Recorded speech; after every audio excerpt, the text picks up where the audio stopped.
kama mimi nisivyo wa ulimwengu. Sio ulimwengu huu kama na mimi nisivyo ulimwengu huu. Ninyi si wa ulimwengu huu. Hiyo ilikuwa ni sala ya mitume, sala ya Yesu kwa mitume. Ninyi si wa ulimwengu huu. Wamama, ninyi sio ulimwengu huu. Mnaomba mambo ya mbinguni, mambo yaliyoko mpaka mbinguni. Ninyi kazi yenu kuomba.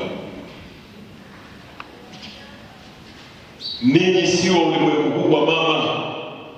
Na kwa sababu Mungu anafahamu ninyi sio ulimwengu huu, lazima mfanye yale ulimwengu huu. Awalazimishe kufanya yale ulimwengu huu.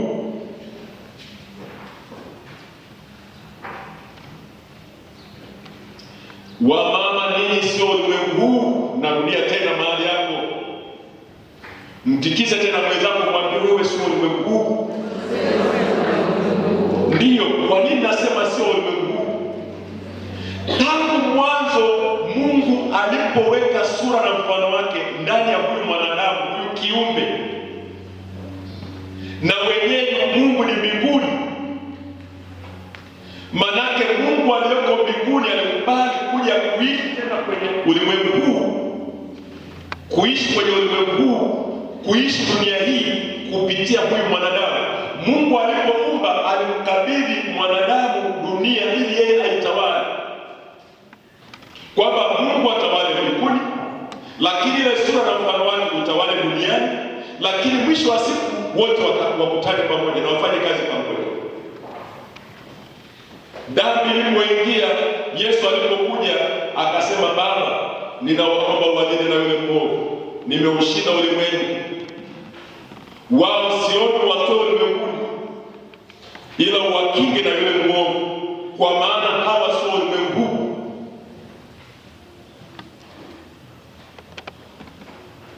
Kazi wanayoifanya sio ya ulimwengu, ila uwakinge na yule mwovu. Shida moja, yule mwovu ndio ambaye tumemruhusu zaidi katika maisha yetu. Sisi sio ulimwengu huu, na kama sio ulimwengu huu, kwa nini tunafanya yale ulimwengu? Mwangalie mwenzako kwenye macho yake, mwambie, kwa nini unafanya sasa yale ulimwengu? Hiyo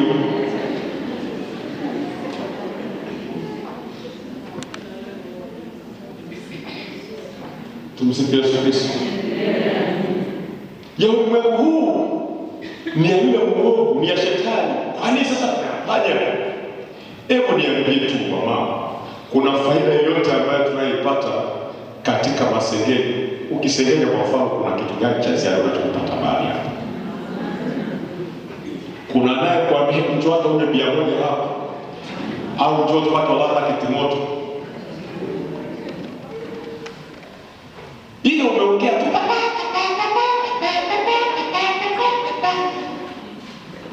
Sana unaingia kudandisha. Usilete ugomvi. Yule mwanamke yule, kaa mbali naye.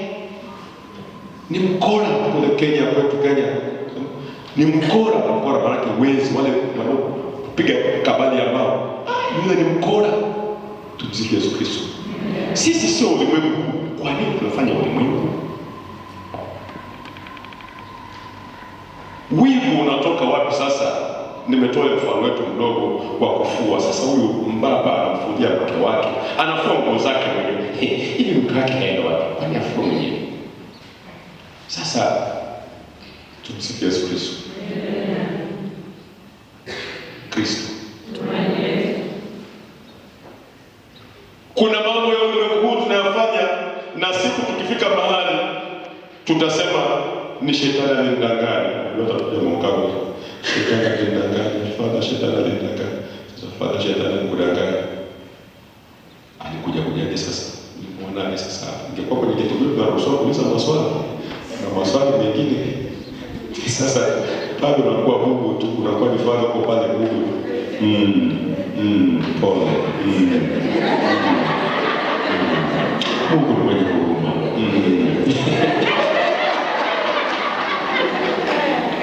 Unatema. Basi Bwana awe moyoni mwako na kinywani mwako. Na ninakuomba dhambi zako kwa mamlaka ya Bwana Yesu Baba Mwana. Father wangu, nilitoa mimba, nilisengenya,